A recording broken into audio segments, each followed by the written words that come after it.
Hi everybody, this is going to be a contest response video to Paul, otherwise known by his screen name Psycho's Platters, and he's reached 500 subscribers, and he's having this contest, and he's got a couple of things, three things I think that he wants us to do and have a chance to, win a prize and to celebrate this milestone.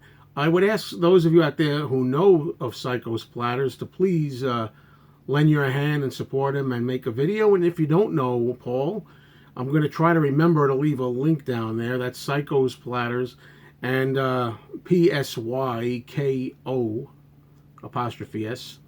And, check him out. He's a good guy and he's got a lot of interesting videos.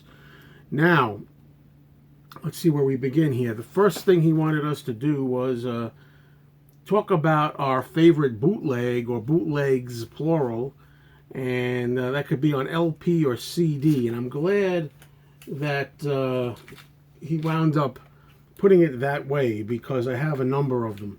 I have 5 bootlegs here I'd like to show, and I'm going to begin with probably my #1 favorite bootleg or bootleg series. This is a series of Beatle bootlegs that I discovered in 1987, I think it was.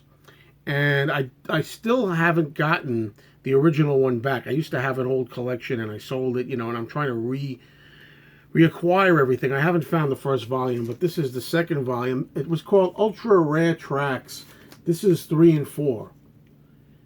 I would have liked to show volume 1 and 2, but I don't as of yet have that. I went to the store in 1987, always on the lookout for Beatles bootlegs and merchandise.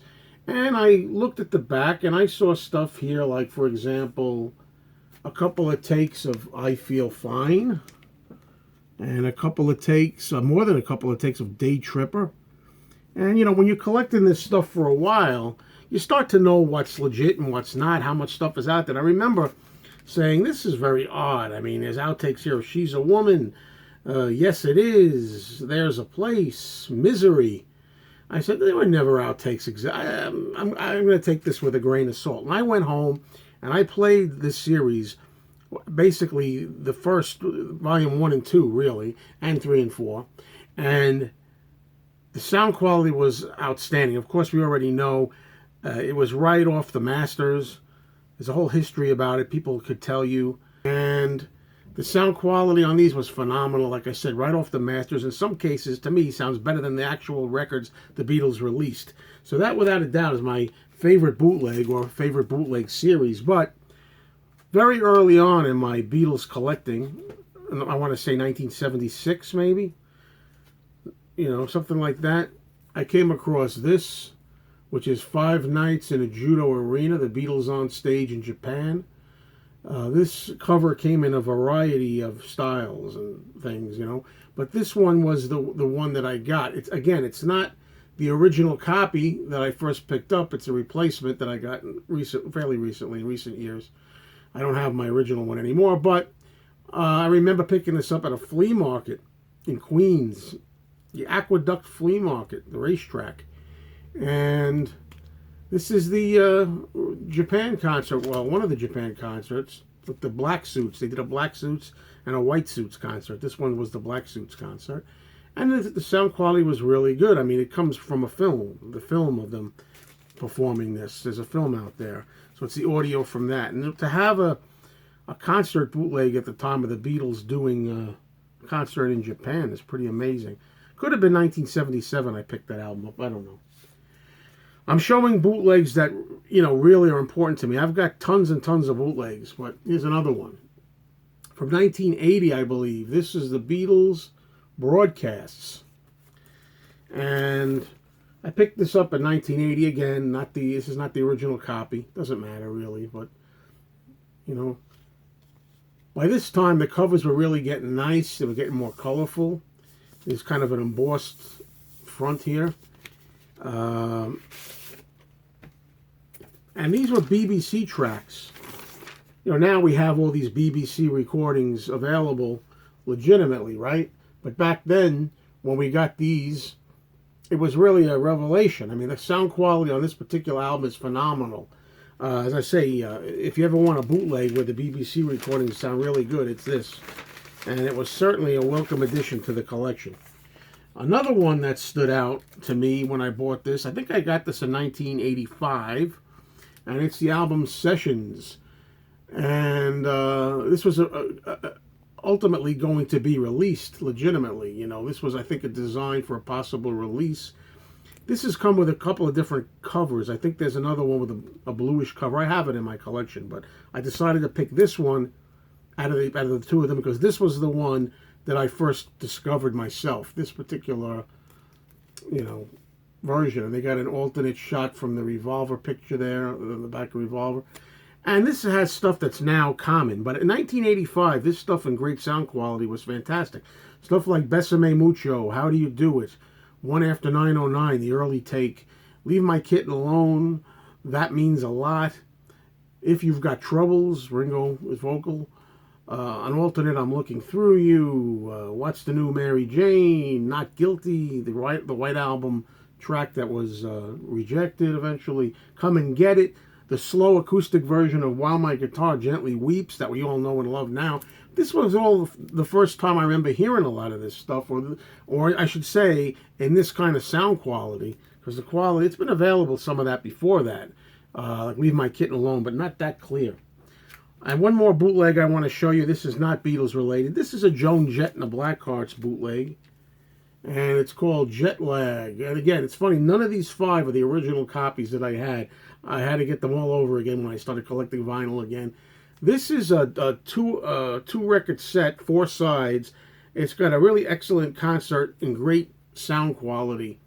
I believe it's recorded in 1981, and it's got her in great form, Joan, and it's a great album to track down if you're looking for a good bootleg. Well, that covers the first question. The second question is, show him a signed LP and give the story behind it. It could be a signed LP or a signed compact disc or something. Give us the story behind it. Well, I have a lot of possible stories, but I always tend to go for this one here.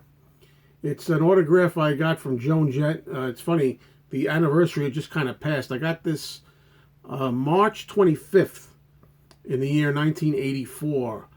And she wrote, to Joe, nice meeting you. Love, Joan Jett. And the reason that I got this was basically in 1983, I had found out kind of where Joan Jett's manager lived. And, I know people love to say you're a stalker and stuff like that, but I was a young guy at the time. And I figured I'll just start sending letters to the house. And at first I got the letters returned to me, returned to sender, nobody but by this name. But eventually, the manager did indeed, accommodate me, if you will.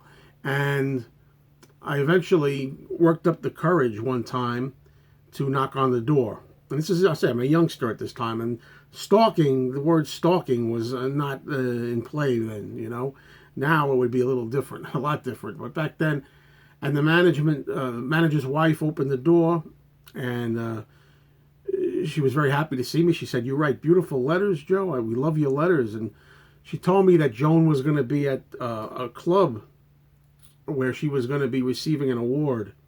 And this is early 1984 by this time.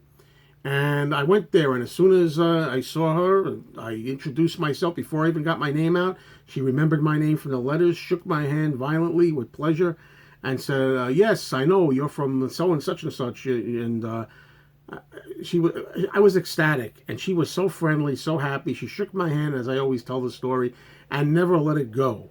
We shook hands, it seems like for 3 minutes straight without her stopping. And I just remember, the club was very loud, and she's very tiny, so I was trying to talk to her and she couldn't hear, so I remember her putting her hair in my face by her ear, and I just remember this hair and getting to talk to her. Anyway, it was a thrill for me, needless to say.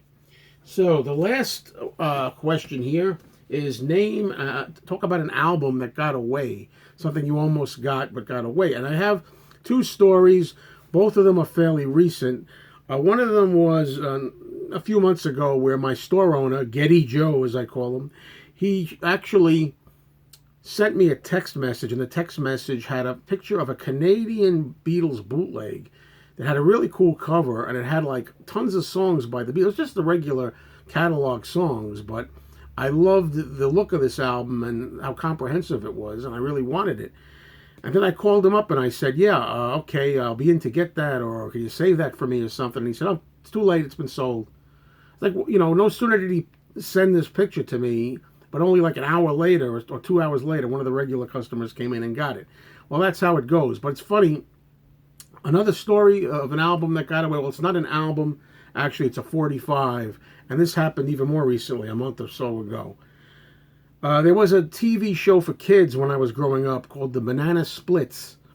And the Banana Splits had a show, and they had a song, the theme song, Tra La La La. You probably know the Bananas. And those of you who know the show remember. But Joe had a 45 for this, and it was the 45 of the theme song with a picture sleeve, a nice cardboard sleeve, and it was in mint condition. It looked like it was brand new, and the date on it was 1969. And I asked him if I could put that in the back till I was going to come in next time, and I was going to pick it up. So we put it in the back room. Well, what happens is one of the customers, I really wanted this too, and I'll tell you why. One of the regular customers, a different guy, came in, and I was there one day, and he said, hey, I saw a Banana Splits 45 here. It's not here. Do you still have that? And he looked at me and he said, it's in the back, right? And I said, yeah, it's in the back. Because, all right, I'll get it. And I'm looking at him like, I didn't know what to say. It was an awkward situation because, I didn't. Was it fair to hold it for me if this guy had the cash to buy it now? So I let it go, and it got away. But the reason why it strikes me as very disappointing is I have a memory of that Banana Splits TV show. And if it was 1969, I'm very young. I'm like 7 years old or something. And here's what's important to me about it. It's the first item I ever remember sending away for by mail order. I remember getting together nickels and dimes and putting them in an envelope, maybe $1, whatever it cost, like a little child does, and putting a stamp on it and sending it. And I remember getting it delivered. So that was very important to me from a nostalgic standpoint. That's the main reason I wanted it. And to see it again, and to see it in such mint condition is probably unlikely to be able to find it that way. And I feel like I probably would have appreciated that a lot more than he did. And one other thing about it that's tied into it is the fact that in 1969, if memory serves, that's when my mother and father had just gotten divorced or separated, and my sister and myself went to live with my grandparents in the grandparents' home. So that's like the earliest memory of being in my grandparents' house, living there and sending away for the first record that I ever got. So that's my story. And again, good luck, Paul. You deserve it. And I really hope that a lot of people will tune in and offer their stories for these questions. Okay, everybody. Thanks for watching.